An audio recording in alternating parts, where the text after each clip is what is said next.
What's going on, guys? It's Nick here, back in the video. It's Thursday, it's time to go game by game, talk about all the start-sit decisions at each position. Gonna be a long one. Sit back, hit the like button. Let's start things off with the Thursday night game. Cowboys at Giants, 45-point total. Cowboys, 5.5-point road favorites. For the Cowboys, the Giants are a fairly neutral matchup all around, but they typically limit quarterback production since they're a top 10 unit at generating pressure. They have an above average EPA per pass allowed, combined with their offense at times not being all that amazing. So it's not like teams are hyperly efficient against them, but then they still kind of find a way to get up. Don't need to be overly aggressive passing the ball. Overall, I don't trust the running backs on this team. If you were going to start one of the two running backs, it is of course Rico Dowdle. Zeke, not good, not something we've been on this season, but also seeing his role decline each week because he's not very good. So eventually, I do think Dowdle's going to kind of completely take over, or they'll bring in another running back, which would be annoying. But if you had to go with him, wouldn't be the worst play in the world. But again, I don't trust the running backs on this team. If you don't need to play them, don't. Also, until a wide receiver 2 really steps up more consistently, and not talking about Ferguson, who's effectively their wide receiver 2, like an actual wide receiver, you probably only need to play Lamb, Ferguson for sure. Dak, quarterback 9 this week. I would likely bench everyone else. Again, maybe Dowdle if you need to. Maybe one of Tolbert or Cooks if you're in a deeper format, if you're in like a 3 wide receiver, 2 flex format. But it's not a matchup to where we're like trying to start all of these secondary players against the Giants. On the Giants side, this is Malik Neighbors' world, and we're just living in it. He's up to first among all wide receivers in expected fantasy points. He holds an obscene 35% target share on the season. He is a must start, but no one else on this team is. I would say Singletary projects pretty well, and he's had a pretty strong role. He also got a little bit more goal line work last week. That was something we were a little bit worried about in the sense that maybe Tyron Tracy was going to turn into like their full goal line back. He's held a pretty strong workload. We also know that Dallas, I don't think this will hold long term, but they are by actually a decent chunk the worst run defense in the NFL this season. So you could see a world where the Giants are like, okay, don't really want to drop back a ton of times against this pass rush. We're at home. It's a Thursday game, so sometimes they're a little bit grosser, a little bit lower scoring. Can we try to just lean on Singletary, lean on this ground game, see how things are going? Obviously, still use Malik Neighbors a ton, and of course, he's a must start. But try to run the ball at a little bit more elevated rate because the matchup is also so good. I think that's possible. And so Singletary projecting as a low-end running back 2. You probably didn't draft him thinking you needed to play him. But if you had to play him, if you wanted to play him over your other running back 2, I would actually be pretty fine doing that. Wan'Dale projecting like the low 40s for wide receivers. Daniel Jones projecting at the quarterback 17. Not going to feel great starting them. And it's also the Thursday game. We could have injuries open up other players. I probably just wouldn't play Daniel Jones, wouldn't play Wan'Dale Robinson. But again, players where it's like if you're in a deeper format, like Superflex, of course, you can play Daniel Jones. If you run a 16-team league, you can play Daniel Jones. 3 wide receiver, 2 flex leagues, you can play Wan'Dale. But I would probably want to be in a full PPR league if I was playing Wan'Dale. So again, preference is Malik Neighbors and maybe Singletary on the Giants. We'll start the Sunday games off with Steelers at Colts. Low 40-point total. Steelers are actually 1.5-point road favorites. On the Steelers side, all going to depend on the status of Warren. I'm projecting him to play right now, but we'll see. We need the practice reports on Thursday. We need practice reports on Friday to kind of see what his status is going to be. Either way, it's a good spot for Najee, and given that Warren is banged up, I would expect him to get limited touches if he does play. If we're going to take his status all the way to Sunday, it's pretty unlikely he goes out there and has a full snap share. Plus, we have Najee touch counts of 21, 18, 23 on the season. We know the Colts are a team you want to attack with running backs on the ground. So I think if Warren is out, Najee is a super strong play. Someone you would probably have to be putting in starting lineups as a must start. If Warren were to play, I still think Najee is like a good play, not a must play, but I think he's a very strong play. Again, the touches are there, the matchup is there. They want to lean run heavy. This is a team that wants to run the ball a lot. Behind him, Fields, in that quarterback like 17, 18, 19 range. Pat Freiermuth, tight end 17. Pickens right now, wide receiver 30. Those can still change because, again, I'm projecting Warren to play. If Warren doesn't play, we're going to open up a little bit more target share for these guys. Maybe Fields takes off more. So we can see their rankings rise a little bit. But again, we're going to have to kind of see what the status is there.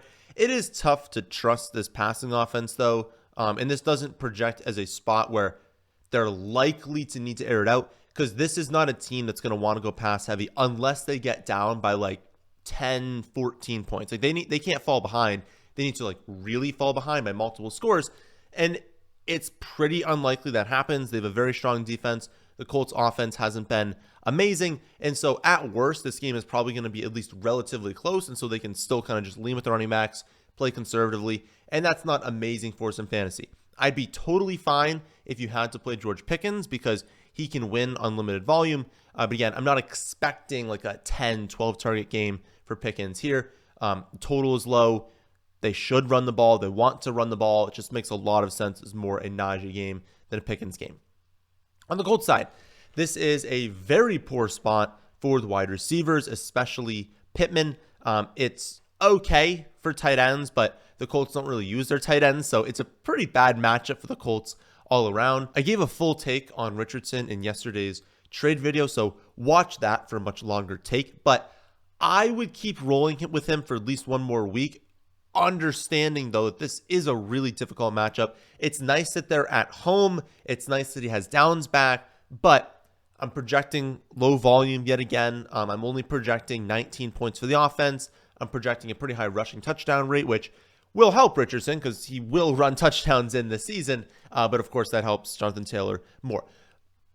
My positive outlook on this is that even with those things baked in, not giving them much volume, not giving them many points, he still does project this week as like a back-end quarterback one. If you wanted to stream any of Sam Darnold, if he plays, watch his status because he has the knee bruise. Sam Darnold, Caleb Williams, Baker Mayfield, or Geno Smith. Those are 4 quarterbacks that also project in the same general range. So if you wanted to add one of those quarterbacks, wait till Sunday, see who you kind of want to play, and then maybe you want to end up going with one of those quarterbacks. I'd be fine doing that. I wouldn't want to bench him for more of those back-end quarterbacks that are kind of projecting, like the low teens into the quarterback 20. At that point, I would prefer to just roll with Richardson. Yes, he's going to have a lower floor. Yes, the Steelers defense is really good, but he still has a higher ceiling, and it's not like these other quarterbacks beyond that range I just talked about don't have a low floor. They also have a low floor as well. So those are 4 that I would add, and I would be fine playing over him. I wouldn't drop Richardson, though. I would add those other quarterbacks, drop your worst bench player, someone you don't think you're really going to start ever. Maybe you can stream this other quarterback and just still roster Richardson, because I'd still give him at least probably another month before actually cutting him loose, because I think the upside is still there. He's still a very raw quarterback. I believe if you count high school quarterback and the NFL, he's made fewer than 20 starts at quarterback. He's still developing.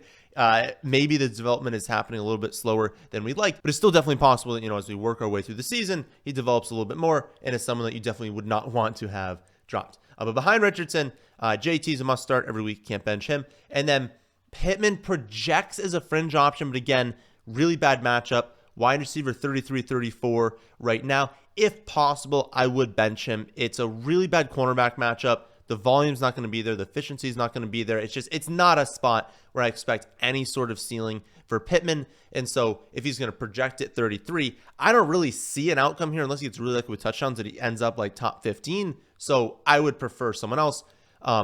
Plus Downs is back. Downs is going to have a lot of first read targets. He's going to have a decent target share. I see a lot of downside risk for a lot of the passing offense for the Colts this week. So I would bench pretty much everyone that is not Jonathan Taylor or Anthony Richardson. And again, Richardson, you can stream another quarterback over.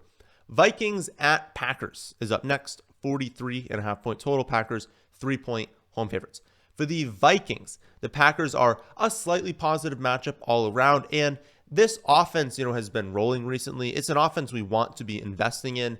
I'd have Jefferson, Aaron Jones, regardless of the status of Sam Darnold. They are must starts. At this point, they're playing so well that I could not see a possibility in benching either one of them. Of course, talking a little bit more about Aaron Jones there, I could be the quarterback and I would still start Justin Jefferson.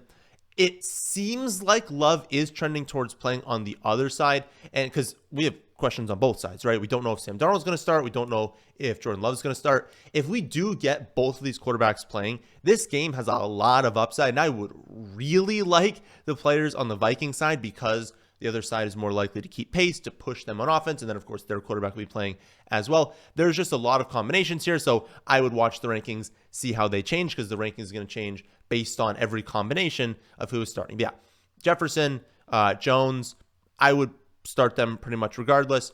Sam Darnold, find a stream, quarterback 11 right now. And then if you needed someone, you could keep rolling with Jalen Naylor if you're in deeper formats, but you better be in a deeper format. He's not going to catch a touchdown every week. Then for the Packers, as I said, comes down to Jordan Love, comes down to Sam Darnold.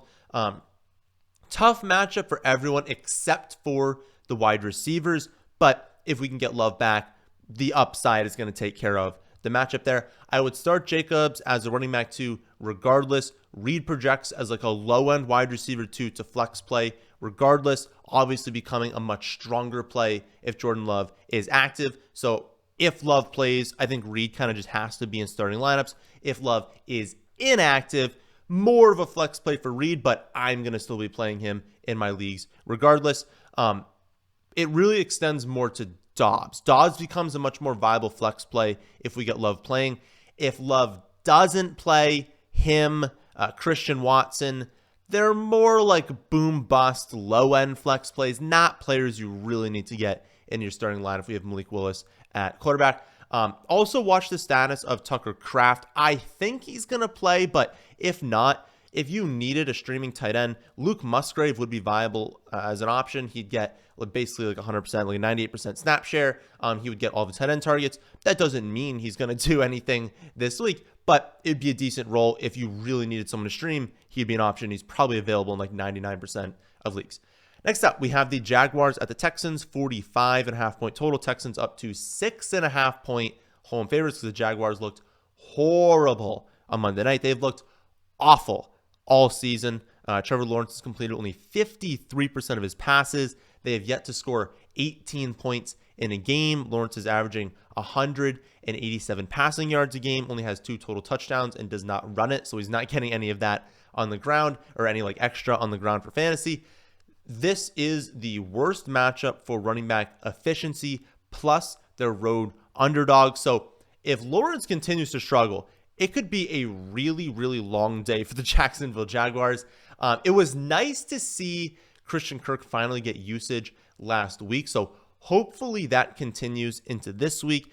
I don't understand why they're giving Gabe Davis so many snaps, why they're giving him so many looks. Start Parker Washington. Go with Brian Thomas Jr., Parker Washington, and Christian Kirk. They probably don't want to do that because Washington and Kirk are best used in the slot. But you know what? Put Kirk on the outside, use Washington in the slot. Like, Gabe is giving you absolutely nothing on the outside, so you might as well throw Christian Kirk into that spot. But yeah, Gabe's just not a good wide receiver. They just got to stop forcing the ball. I think that's a large portion. It's not everything, but it's a big part of why this offense can't get going is because they can't trust him. Also, it comes down to Evan Ingram. When he's not out there as well, you kind of take away a lot of those easy looks for Trevor Lawrence. Him returning would definitely help out the passing attack, but I don't know. Watch his status throughout the week. Overall, ETN, probably have to play him because of volume, but just a low-end running back 2 this week. Kirk, Brian Thomas Jr., probably best used in the flex because their volume has just been so variant this season. Evan Ingram, if they trust him to be out there, you should trust him in your starting lineup. So if he plays, play him. You could stream Brenton Strange if Ingram is out, but he's not that good of a play. He would definitely need a touchdown. The game is in a dome. Houston can score fast. So this passing offense does have a ceiling. It's not one of those teams where you look at it and you're like, man, there's just no outcome here that's great for fantasy. There's a world here where Brian Thomas Jr. has 100 touchdown, where Christian Kirk can rack up 8, 9 receptions. So there is upside here. It's just we need Trevor Lawrence to figure himself out and to stop being terrible. For the Texans side, the Bills made the Jaguars defense look like a high school team last week. And this grades out as a very positive matchup for all positions besides tight ends, which isn't great when you're facing the Texans because they use all positions basically except for tight end. My gut says Mixon misses another week, but definitely keep an eye on his status, especially when the video goes up today on Thursday. But Thursday and Friday are huge days for Mixon. Again, my gut says he misses another game. If he is out, Akers is a low floor, honestly low ceiling running back 2. He's not going to have a strong role in the receiving game. If he doesn't catch that touchdown last week, he has like 2 fantasy points, and that's just going to be the reality of starting him. Also, check the status of Pierce. So I don't think Mixon's going to play, but it's definitely possible Dameon Pierce plays. If we do actually have Pierce and Akers active, I don't think I'd trust either one of them. I mean, they would split the early down work. You'd probably still have Gumbawale mixing in on third down, so you'd have a 3 running back committee on a team that's probably going to throw the ball at a very high rate. It's truly just not worth playing any Texans running back if both are active. The wide receivers who you want this week. Problem is, we also have a Tank Dell injury to deal with right now. So before the news of the Dell injury, Nico is my wide receiver 2 overall. Play him regardless. Diggs was my wide receiver 19. Dell was 22nd. Now we have this injury that is more of a pain tolerance thing for Dell, but apparently there's a lot of pain involved. So they're thinking maybe he's going to miss this week. If he misses, obviously, like Nico projects unbelievably if he, like the wide receiver 1 overall, if Dell is out. But start Nico, and you would definitely be starting Stephon Diggs as well. If Dell is able to play, if he's this banged up, we do have that elevated risk that he's, going to suffer a setback, going to get hit hard and have to leave the game. So he becomes a much more risky, much more boom-bust flex play. If he was that injured, you would honestly hope that he just doesn't play, keep him on the bench, get good to go for next week. But again, we're going to have to watch reports there. But this passing attack projects very well.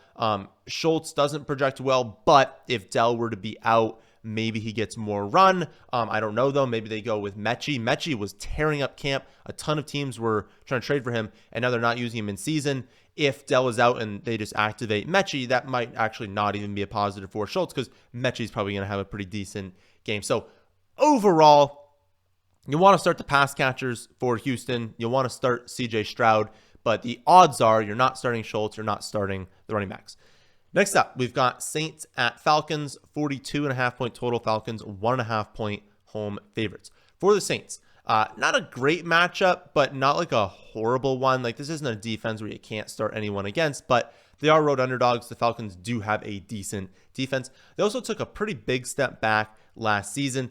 A big portion of it was play calling. They opened the season in a great rhythm. They were finding success on the ground and thus were able to lean more run heavy, utilize play action and motion on top of that. Last season, it was very clear from the jump that it wasn't working. They were running Kamara into a brick wall, and ultimately they lost because they weren't able to adapt on top of that. I thought after the first 2 weeks, if they ran into a game like this, that they would stop running Kamara into a brick wall, they would lean pass heavy, and thus be more efficient because passing is more efficient than rushing, and it would be fine. But it didn't happen. So they're not as good of an offense as I figured. They won't adapt to things. Part of the problem there is offensive line play. They have injuries with their offensive line, and so they kind of figured, well, we can't drop back as much because we're getting hit so much when we do, and it's disrupting everything. And when we drop back and we get sacked, it's worse than running the ball for 2 or 3 yards. So they were trying to basically set up 3rd and 3, 3rd and 4 every single drive.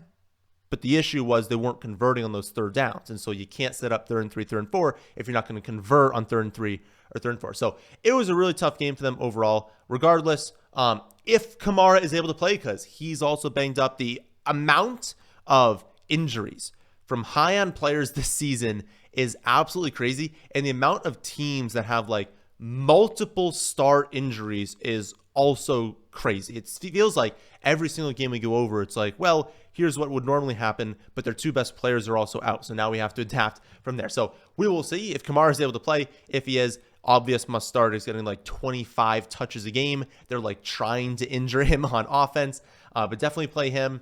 The volume is expected to be a little bit lower here for Olave, but efficiency has been through the roof. He projects as a low-end wide receiver too. I think you just keep rolling with Chris Olave. He's a great wide receiver. He has significant upside. Shaheed is always going to be a boom-bust flex play. He could have had 2 touchdowns last week. He definitely should have had one. It was an absolute drop, easy catch and touchdown. Should have had that one. He had a miss over the middle of the field that was 100% on Derek Carr, not on him. He almost made an unbelievable grab, which then almost turned into an interception, but he almost had that one. That doesn't go. Has another touchdown that wasn't a drop, but let's be honest, he should have jumped. He should have adjusted to the ball. Many wide receivers would have also caught that touchdown. So again, boom bust flex play. There are going to be weeks where he has those 5 targets and he ends up having 100 yards and 2 touchdowns because he hits on the 2 deep plays. But then there'll be weeks like last week where he doesn't convert on those and he scores literally 0 points. So it really comes down to what you want in the flex. Do you want someone who has that outcome, or are you favored by 15 points and you're like, Nick, I just want 7-8 points here because I'm pretty sure I'm going to win. If you need guaranteed points, you don't go with Shaheed. If you need the boom bust, you go with Shaheed. Juwan Johnson is like a super sneaky tight end play, not someone you need to even consider really in an 8, 10, or 12 team league. As you work into 14, 16, if you're maybe playing DFS, he's someone that, he had that injury in the offseason. His snaps are trending up. The usage is likely going to come with it. It hasn't the last few weeks, but I don't know why they wouldn't start going to him. They could kind of use a third pass catcher, or a third pass catcher is not Kamara. So like a third, a wide receiver. They don't really have a wide receiver 3. So if they can kind of lean on Juwan a little bit more, it makes sense. I think he could have a good game coming up soon. Then for the Falcons, fairly neutral matchup all around. Bijan is a weekly must start regardless of matchup. London this week is my wide receiver 24. Pitts, tight end 10. You're probably just sticking with those 3. None of them, wide receiver 24, 10 and 10, that's not like a must play. You are probably playing both of them, but that's not a must play. Kind of because of Mooney, honestly. Mooney and Ray. Ray definitely getting more work than we figured. You can't actually start him unless you're in a pretty deep 16-team league, but he's getting more work. And then Mooney's up to a 21% target share on the season, has 15 targets over the last 2 weeks. He's my wide receiver 40 right now, and him getting that workload is just taking work we thought would go to Pitts, we thought would go to Drake London. Not the worst option for Mooney if you're in a 3 wide receiver league, if you are in a league with 2 flex spots, if you have injuries. He's an explosive player. He can turn 5 or 6 targets into a pretty big day. Obviously, with that comes with a lower floor, as we talked about with Shaheed. Not the same floor as Shaheed, not the same variance there. But he wouldn't be a terrible play if you were looking in that general range for a wide receiver. But again, the likelihood is you're playing Bijan, London, Pitts, and then maybe going to Mooney, and you're not playing Kirk Cousins. Next up, we have Rams at the Bears, 41-point total. Bears 3-point home favorites. For the Rams, Puka, Kupp, they're going to be out again. That is not great as road underdogs against a Bears defense that ranks 3rd in EPA per pass allowed, 8th in EPA per rush allowed, 12th in quarterback pressure percentage. To be fair, though, we had similar thoughts about the 49ers last week. Now, they were home last week. The Bears actually have a better defense than the 49ers, even though we often think that the 49ers have the best defense. But again, we thought last week this matchup was terrible. They're going to crumble, and then they won. Now, they did crumble in the passing offense. They didn't get anything going, but Kyren is just the engine of this offense. Obvious must start. Behind him, they're spreading the ball around a lot. They're going to more 2 tight end sets. Not enough to where it's like you couldn't play these wide receivers if they weren't spreading it around. But the fact that they are using all 4 of these wide receivers to a similar degree basically makes it to where it's like in such a terrible matchup for wide receivers, given that none of the wide receivers really stepped up. Tutu kind of stepped up last week, but I'm not starting Tutu Atwell on the road in Chicago. I'm just not going to do that unless I'm in a very deep format. Only good matchup here is running back reception. So again, Kyren will be the offense once again. If he doesn't get going, it's going to be a long day for the Rams. On the Bears side, this is the best matchup they've had thus far. They have faced 3 above average defenses so far, but now they get a matchup with the Rams, who rank 31st in EPA per play allowed, including having the second worst pass defense and the third worst run defense. It's been the first 3 starts of Caleb Williams' career. He's dealt with injuries, he's dealt with no run game, and he's had to play above average defenses. In his 4th game, he's been looking better, maybe getting Keenan Allen back this week against a defense that's allowed 9 yards per pass play, a full 1.3 yards per play, worse than the Commanders, who are the second worst team, who are the worst by the third worst team by another pretty decent jump. Like, the Rams cannot stop anything through the air unless there's Brandon Ayuk, which is a whole weird situation that we will talk about when we get to that team. But they can't stop anything. And so the Bears wide receivers, no matter who is playing, should have a field day. If Keenan Allen's activated, it gives us a little bit like less certainty, because the odds are 1, probably 2 of these wide receivers are going off. It's just that which 2 is it going to be? That's going to be a problem all season while all 3 are healthy. But if Keenan Allen misses one more game, Moore's a must start.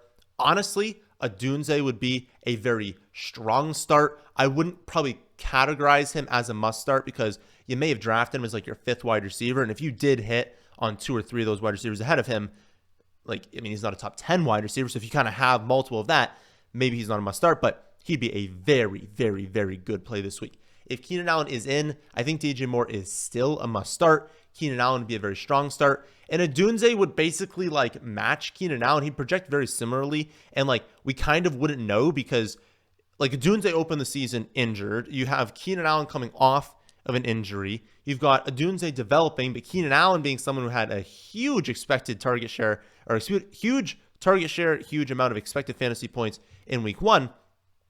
And there's just so much variance there with like a 1-game sample of them both playing together. We just kind of wouldn't know. But honestly, I would just play any active Bears wide receiver among that 3. It's such a good matchup, so much efficiency on the board there with Caleb Williams progressing as a player. I think I would just start all of them. We also have Cole Kmet earning back the starting job. Everett opened the season as the starter. He was playing like 80% to Cole Kmet's 30%, and it's basically flipped in the other direction. Now Cole Kmet's the one playing 80%. Is that going to flip back? Are they just going to flip-flop all season? I don't know. I'm not in the coaching staff there. I would hope that they would see that Cole Kmet is the better tight end, the better pass-catching tight end, and that's kind of what they need. But could it be a situation where they went with him more because they were trailing, they really needed to throw the ball a ton? Maybe. I don't know. So we'll see if that trend holds. But if you wanted to stream Cole Kmet over some of these tight ends that have been underperforming, I would not be totally against that. Again, it's a great matchup. Caleb, also streaming option. Again, if you want to stream Caleb Williams over Anthony Richardson, as I mentioned before, I would be fine doing that. My only hesitation with this offense is the running backs. At this point, I think DeAndre Swift is just bad. Matchup was great last week. There were holes last week. He still didn't do anything. He's averaging an impossibly low 1.8 yards per carry. I can promise you that the line is not good. It's blocking poorly, but it's blocking better than 1.8 yards per carry. Not like the other running backs have done much better, but they also haven't been given the opportunity to do that. You can look at Khalil Herbert's yards per carry until you understand that all of his carries are coming from inside the 5-yard line. There's not much upside there, so of course his yards per carry is going to be high. They gave Roschon Johnson some run last week. I don't know why Travis Homer is being used over him, but they gave him some run last week. They came out and said they want to give him more run this week, a more extended look. You can't start anyone here. I mean, if you're in a really bad spot and you wanted to pick up Roschon Johnson, I'm in a moderately bad spot in my dynasty league, but I have 2 running backs that are totally fine. But then like we have 3 wide receivers and 2 flex spots. So if there was like ever a league where you were going to start Roschon Johnson, it's probably that one. And I'd still be a little bit hesitant. Again, it's not like Swift would have had 5 yards per carry this season if he were good. Like, the line is still bad. I still wouldn't want to start any of these running backs until one of them completely takes over. It would be more like if you wanted to stash Roschon, if you were in a terrible spot, you could play him and hope he gets like 7 fantasy points, but it's still a 3 running back rotation on a team that can't block for running backs, and that's not a great situation. But if you want to stash Roschon, totally fine doing that. Next up, we've got Eagles at the Bucs, 44-point total. Eagles, 2.5-point road favorites. For the Eagles, we will see. We've got Devonta Smith with concussion. I don't know that it's been confirmed, but Most of the time when the dude suffers a concussion, is in the protocol during the week, they don't play. So I don't think Devonta Smith's going to play this week. A.J. Brown seems like he's getting closer to return, but also kind of doesn't seem like he's going to be ready to go. So we'll see there. But I think there's actually a pretty decent chance that Smith is out and A.J. Brown is out.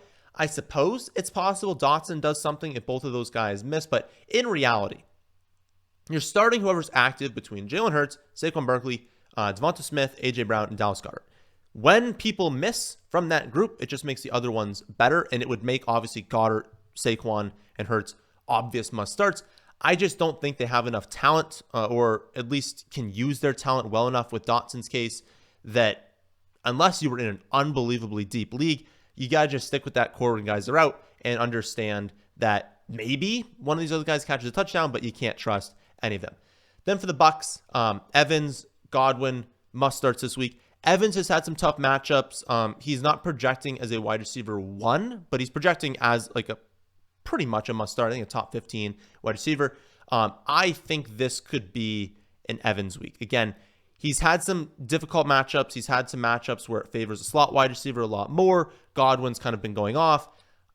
I know the production hasn't been there for Mike Evans. I would make sure Mike Evans is in your starting lineup this week. I think he might drop a nuke, especially if Smith is out, if Brown is out. Sure, maybe the Eagles don't force them to be aggressive, but we could also see a world where like they're allowing short fields. They are not sustaining anything on offense. And the Bucs just had so many opportunities. Like I think we're getting 102 touchdowns from Mike Evans this week. I'd be playing him. As to the running backs, Rachaad White's still seeing enough opportunity to where if you had to go to him, especially in a full PPR league, totally fine doing that. But Bucky Irving's been way better than him. The coaches have basically come out and said this week that he's getting more touches. He's going to be used more because he's clearly better than Rachaad White. White is still projecting right now as my running back 21. I will see what kind of reports we get throughout the week. I will see if we need to change that at all. I would not feel great about it. I genuinely have thought for the last few weeks, for the few weeks in the future, there is a chance that one of these weeks, Bucky Irving goes out there and he has 17 carries to Rachaad White's 5. And I know that sounds egregious to hear, but he's just a better running back. He's a better fit for this system. White will still have a role in the receiving game, but Bucky Irving is going to be the lead back of this team unless he gets injured. So you got to be careful when you're playing White. I would be trading him away. Bengals at Panthers is up next. High 48-point total. Bengals just 4.5-point road favorites. Oh, I didn't mention before, but I kind of already did. Baker's a good streaming option. Again, this Bengals game. Pretty high total. And you can look at one side of this game and be like, well, it's the Panthers. So are the Bengals projected to drop 35 points? No, again, the spread is in favor of the Bengals. They're projected to win, but only by 4.5. The total is this high because they finally are going with Andy Dalton instead of Bryce Young. For the Bengals side, only 4 teams have allowed more rushing yards per game than the Panthers. Only 5 teams rank worse in EPA per pass allowed. This won't project as a super strong matchup for the passing attack simply because usually the Panthers allow a very high run rate because teams look at it, they're like, okay, Bryce Young is playing. We can easily stop this offense. Why on earth would we be aggressive? Why on earth would we push the ball downfield? Why wouldn't we just run it? Because it's not like they're a good run defense. Why wouldn't we just run it every play, get up, get a lead, not have to be aggressive on offense? That leads to lower volume. It leads to games where the quarterbacks, wide receivers don't have good games. So it's not that when you look at the matchups, you're going to probably see negative numbers for quarterbacks and wide receivers. That's more of the reason. It's just that teams have been getting up recently and they're able to just run the ball every play and not have to focus on throwing.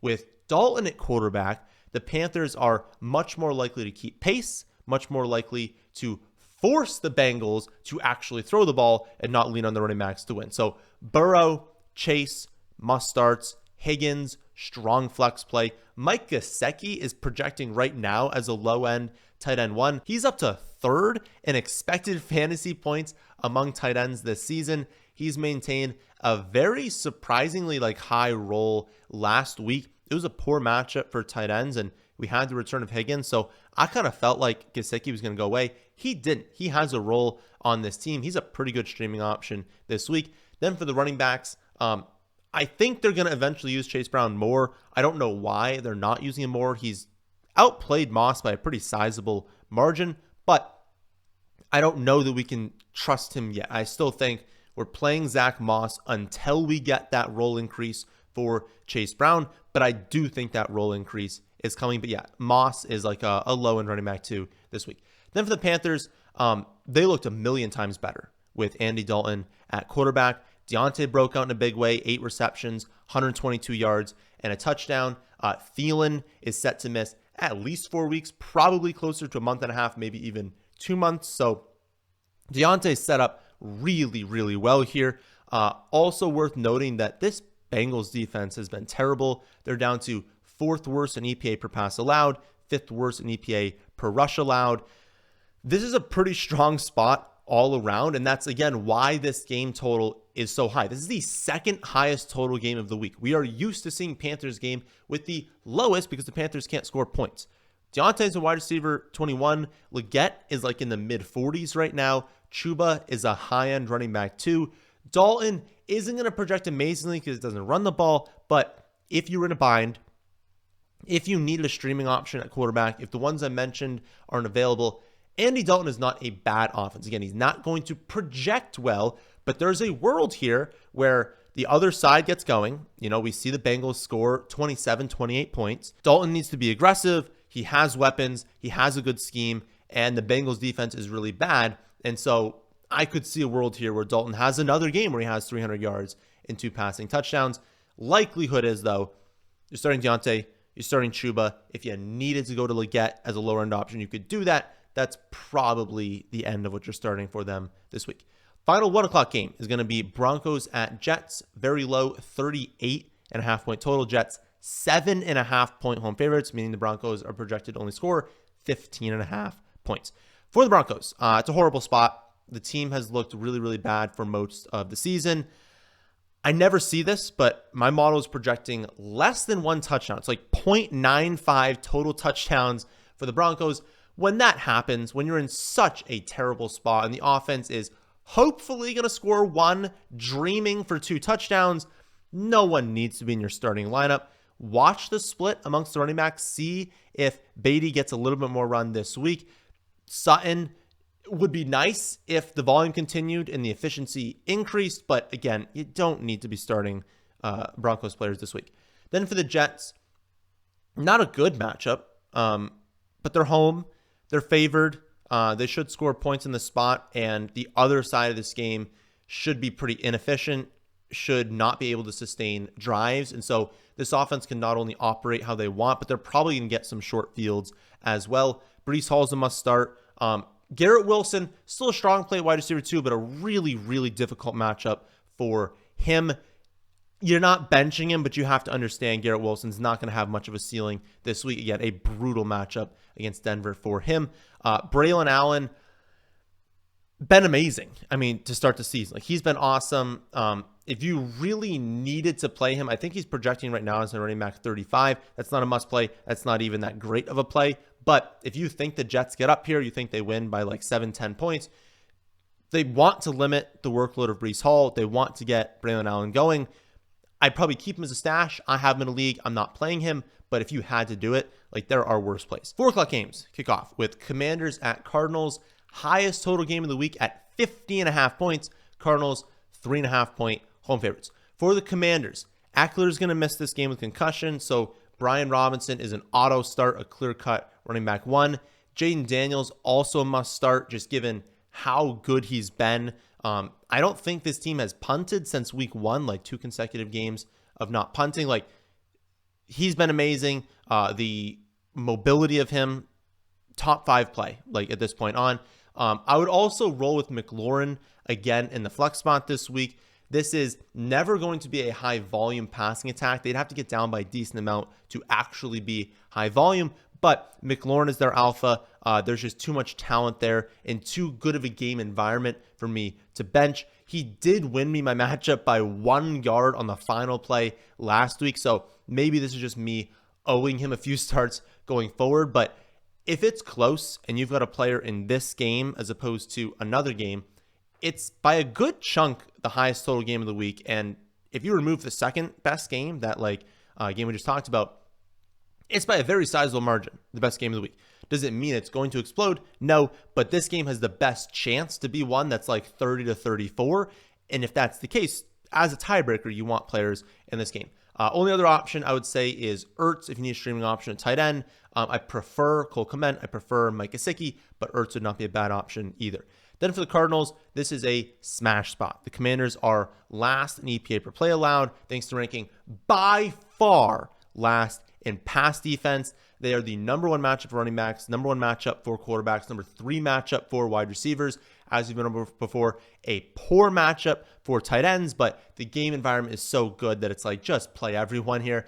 Kyler, Connor, Marvin Harrison Jr. must start. If you look at wide receiver 1 scores against the Commanders over the last year, it is jaw-dropping.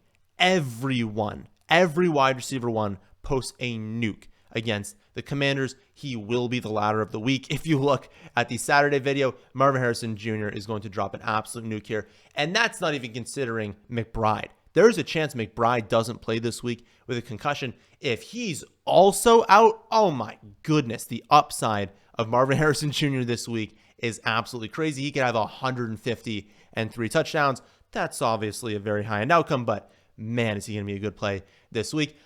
Probably don't need to go to secondary players, but if you do get Trey McBride out and you needed a wide receiver flyer, Michael Wilson, Greg Dortch really wouldn't be that awful. I would lean Wilson over Dortch, but neither one of them would be that bad of a play. You probably would want McBride to miss, though. And then if you really needed a streaming option or you wanted to add someone because you have McBride and you want an option if he's out, Elijah Higgins would be their go-to. I don't think he'd be great. I'd still prefer Kmet. I prefer Gesicki. If you had to play Elijah Higgins, I'd be fine doing that. Next up, we have the Patriots at the 49ers, low 39.5 point total. 49ers are 10-point home favorites. For the Patriots, I maintain hope long-term. Once May takes over, once he gets going, I think this offense has some level of ceiling each week, but Stevenson, Hunter Henry, right now, those are the only 2 players you can trust. Stevenson is getting pretty strong usage when the game is remotely close. I would use him as a running back too. And then Hunter Henry, he has 1 nuke. He has 2 down games, such as life at the tight end position. Many tight ends don't even have that nuke to the resume this week. If you need a spot start, he wouldn't be terrible as like a high-end tight end too. You just got to understand that all tight ends have a floor of 0 every week.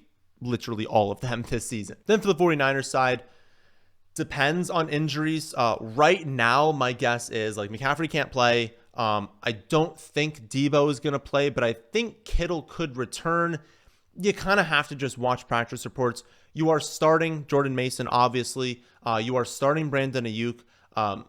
Juwan Jennings, not going to drop 1 million fantasy points again this week, but given what he did last week, given that it's easier to pass on the Patriots and run on them, given that Christian Gonzalez is probably going to cover Brandon Ayuk, I mean, Juwan Jennings is probably set up for a pretty nice day. Again, I would play him if you picked him up this week. If you picked him up this week, this is the only opportunity you're going to really have to play him, right? Like if you're not playing him this week and you picked him up, why'd you pick him up? Because you're never going to play him. So play both those wide receivers. Play Kittle if he plays.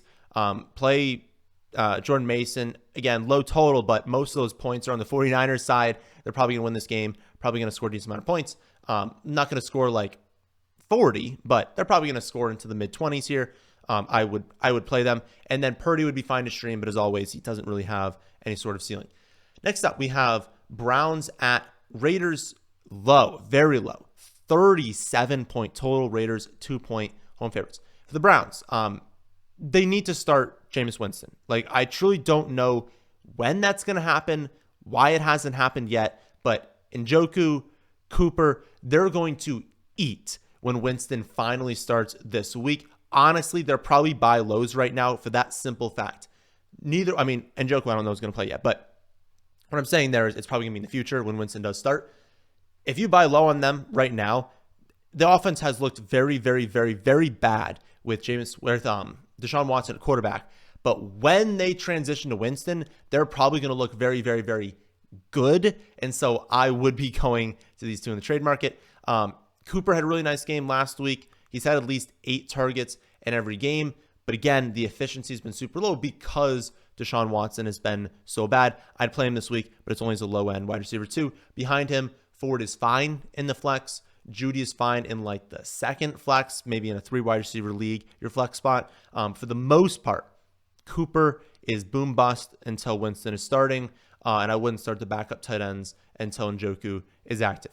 Then for the Raiders side, they couldn't get it done against the Panthers defense, so it's not looking great against the Browns. Brock Bowers had a down game, but he's a weekly must start. He's too good at tight end that you got to be playing him. I don't think I could ever really bench Adams. We might get a quarterback change here. Honestly, hopefully we do. Minshew's been pretty bad. Aiden O'Connell did hyper-focus on Jacoby Myers in his one drive last week. That's probably small sample size, but it's a positive thing for Myers. The quarterbacks sometimes just favor different players, and so maybe O'Connell just kind of likes Myers, wants to hyper-focus on him. I don't think you can trust one final drive and then be like, oh, I'm starting Myers this week in a really bad matchup. But if you had to, that's at least hope if we get O'Connell starting in Myers. Final 4 o'clock game is going to be Chiefs at Chargers. Very low, 39-point total. Chiefs, 8-point road favorites. For the Chiefs, the Chargers are a mostly neutral matchup, but Herbert is banged up. There's a chance that either he doesn't play and then the Chargers can't do anything because their backup quarterbacks are terrible, or he does play, but he's severely limited because he can't move and they still can't do anything on offense, and we still get great field position for the Chiefs, a lot of plays because the other team can't get their plays to go. So I know that Mahomes, Kelsey have been very off this season. Honestly, when you watch Kelsey run routes, it does look like he's just trying to jog out there, get ready for the playoffs, and then he'll turn it on. So it's not a great outlook for him. I think you probably have to just keep rolling with these two, but it depends what you have. Did you add one of these quarterbacks that you feel better about streaming? Sure, you could use them over Mahomes.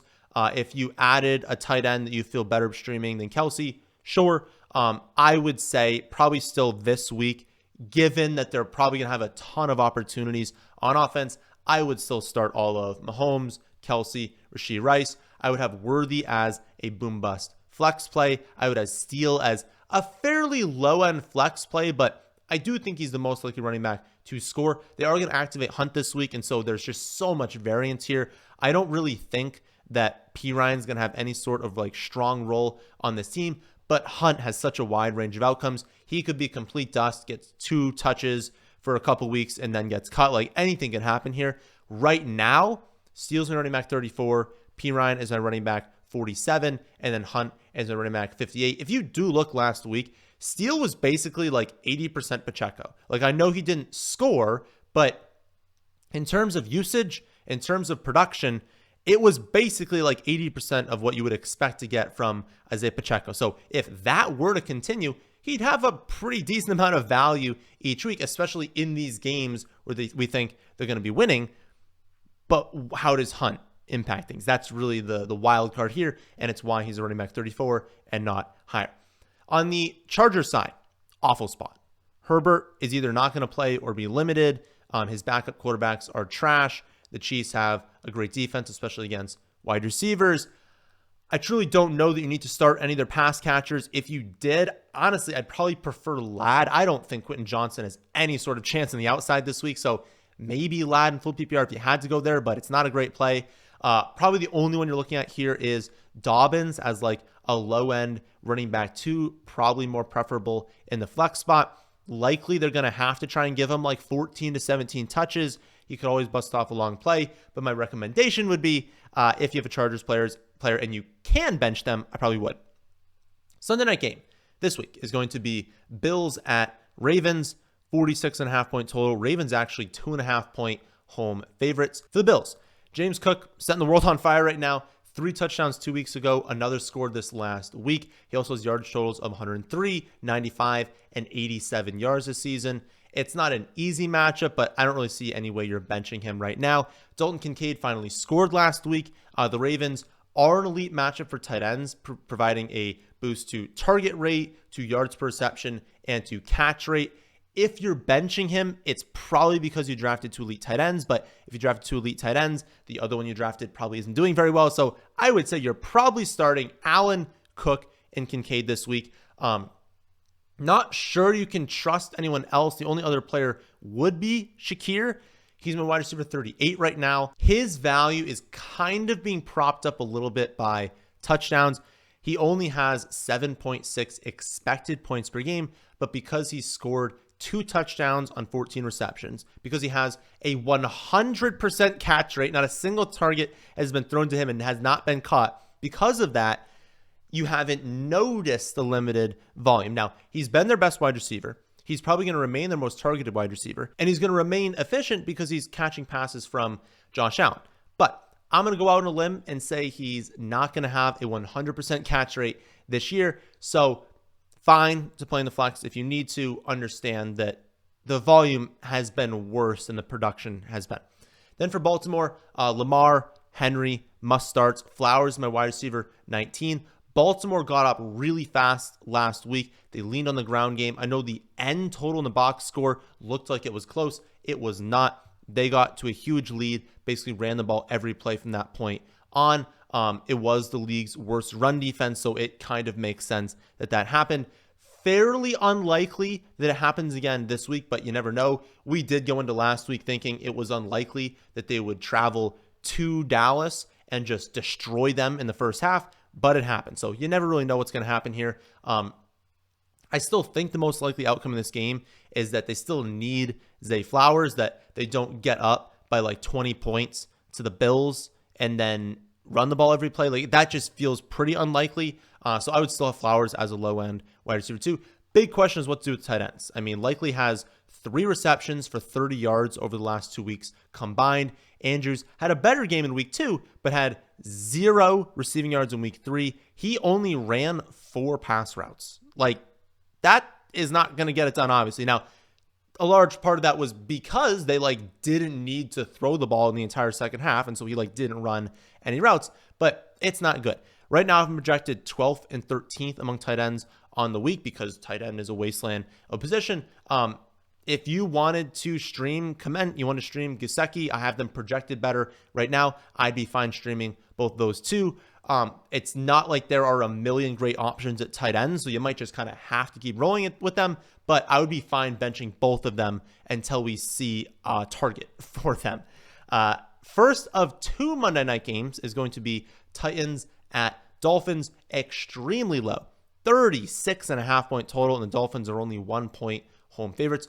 For the Titans side, this isn't exactly a team we want to invest in right now. Pollard is the only player getting double-digit expected points per game. We also have Hopkins kind of ramping up from his injury, and so that's going to make the wide receiver usage even more messy, and they're catching passes from Will Levis. Ridley, Hopkins, they're just low-end flex plays this week. Neither one of them are players I'd be super excited to play, just given how poorly Levis is playing. The one saving grace here is that the Dolphins have allowed the 5th most EPA per pass, and so their pass defense has not been good. Total passing numbers haven't been there against this team, but that's because they've been blown out twice. And so in 2 of the 3 games this season, it's not like their pass defense has been good, but teams are destroying them, and so they can run the ball a ton. They don't have to throw it. So it's a spot where if Tennessee gets down and if they can find efficiency through the air, Ridley, Hopkins, they do have upside in this spot. So if you had to play them, it's fine, but neither one has much of a floor. For the running backs, I don't trust them. Neither one of them project well. If you had to play Pollard as a low end too, that would be fine, but I don't trust these running backs right now.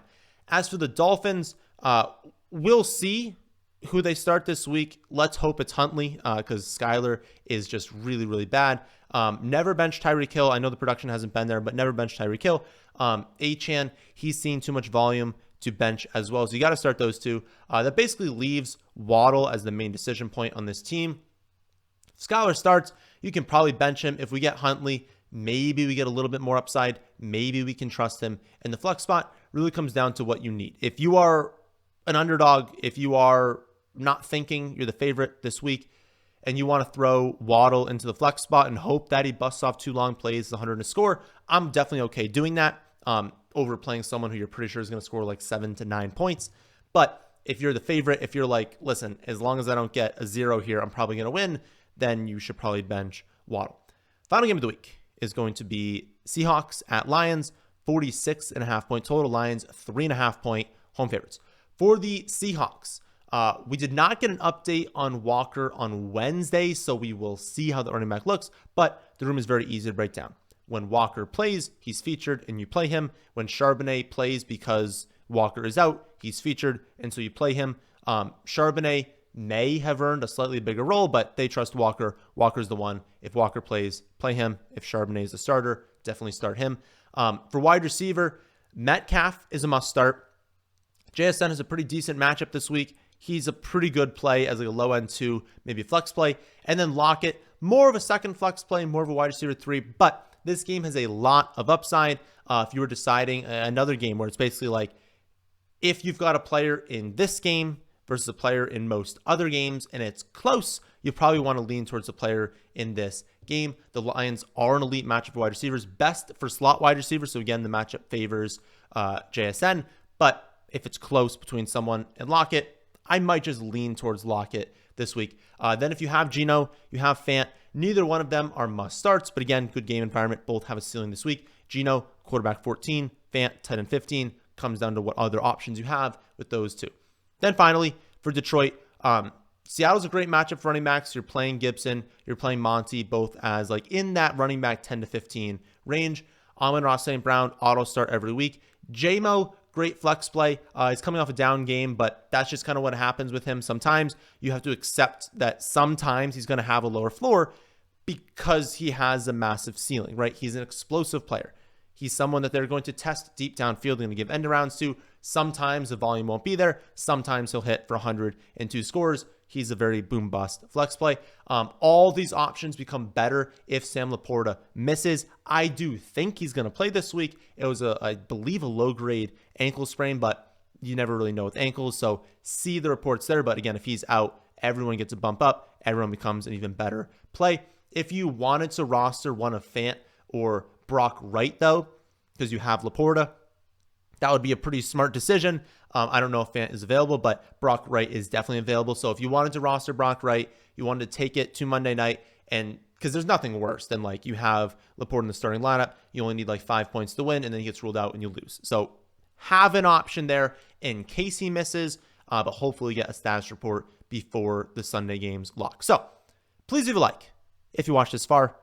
Please subscribe if you are new here. It is free to do. It's a very long video, so please drop a like in there. Make me feel a little bit better about recording this one. I'll keep updating the rankings throughout the week, so please check back later in the week. Things are going to change. The more research I do, the more accurate the rankings become. Also, if you have specific start-sit questions, join the Discord. It is free. You can go to the website, thefantasyfootballadvice.com. You have to join under the draft content tab, but it's pretty easy to find. It's the first drop down. Under that, free to join. You can ask questions in there. You can post polls, respond to other people's questions as well. Get a lot of input from other people. Again, on my website, thefantasyfootballadvice.com. That'll do it for this one, though. I'll see you all on the Saturday Underdog video. But thanks for watching, and I'll catch you all on the next one.